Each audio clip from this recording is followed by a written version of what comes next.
Hi, Dolor! So, I'm Dolor Rose. So, ngayon, Dolor, ipapakita ko sa inyo yung ating Nutri Essentials Coffee.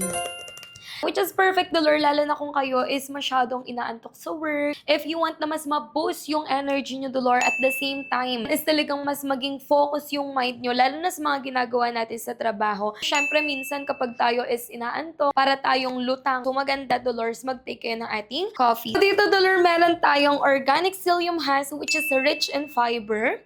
Meron ting guarana extract. Yan yung nagbo-boost ng energy natin para magising tayo. And yung L-theanine, which is perfect naman yan para mas maging focus yung mind natin, Dolores, at hindi tayo lutang. So dito meron na rin siyang stevia leaf, which is perfect. Natural sweetener, so no sugar, kaya perfect din siya. Even kayo is diabetic, ha? So perfect na perfect tong ating coffee. So ayun lang, Dolores. Maraming salamat sa panonood. Once again, I'm Dolores Rose, and goodbye.